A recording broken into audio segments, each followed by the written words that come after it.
the NPKTT was a project, it was always understood that it was interim in nature. It was never at any stage understood to be a permanent kind of setup.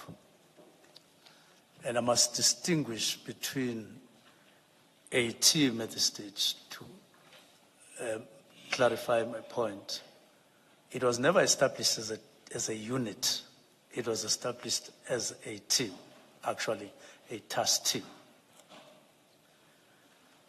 Now, and there's a difference between a team and a unit in SAPS. And I'm explaining that because at one point when the commission was on and Major General Van Rooyen was asked a specific question in this regard, she said, if I remember correctly, she said there is no difference between a unit and a team. And there is a difference. Now, the NPKTT was established as a project. It was allocated a specific budget taken from various programs at the time. In other words, it was not budgeted for in a normal way where you budget for a program in a department. It had a team that just been set up mid-year, and then a budget had to be found to make it move on as required. Now, as such, like the principles that apply to all other projects of government, it would require periodic extensions or assessments, not extensions, but periodic assessments. It would require a budget to run. It would require a period which would be at which it will end. There's no project that I'm aware of in government that runs indefinitely. They are all time-bound. Now, the initial mandate of the NPKTT was actually for 6 months, not 6 years, 6 months, from July 2018 to the end of the year. It was then extended from January to July 2019.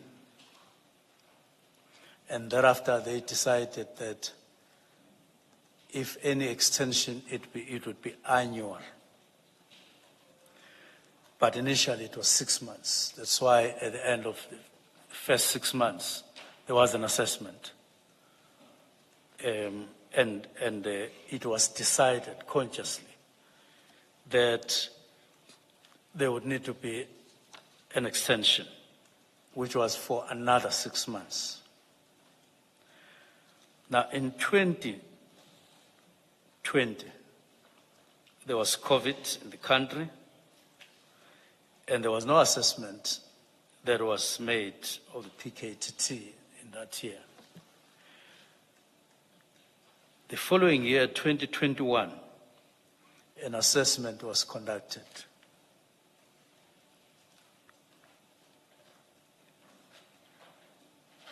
And as required, and an extension signed off by the National Commissioner, and the National Political Killings Task Team was ultimately appointed or apportioned its funding for the relevant year because of its extension. Now, beyond 2022, because this was an extension between 2021 and 2022, there was no further extension that was sought. In the same manner, I should qualify that, as it had happened before.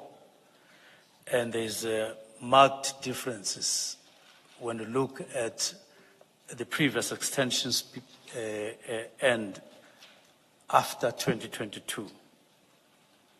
As a result, the NPKTT continued to operate without a required assessment and renewal for more than 2 years. And I'm advised that the relevant expenditure during this period beyond 2022 on the NPKTT is irregular under the PFMA, Act 1 of 1999. So what I'm explaining here is that the National Political Killings Task Team was a project. It had a project leader. It was not a unit in SAPS, and it had no budget allocated, but budget had to be found from other programs, even during extensions, to fund it. And it had a clear objective, And it had to be subjected to regular assessments, and costs had to be calculated at each time there would be an extension, just like all other projects of government. And it was time bound all the time, from the time it was conceptualized. It was never an open-ended. It was 6 months, and next 6 months, and next a year, and then next a year, but after 2022, there were no longer, I would say, proper assessments in the true sense of the word. Thank you, Minister. You then have a subtopic, but before we get to that subtopic, at paragraph 31, you mentioned that you are advised. Are you speaking about advice that you had received at the time when you were considering the PKTT or having regard to the PKTT, or now that it was in violation? I'm talking about now. Now, Yes. okay.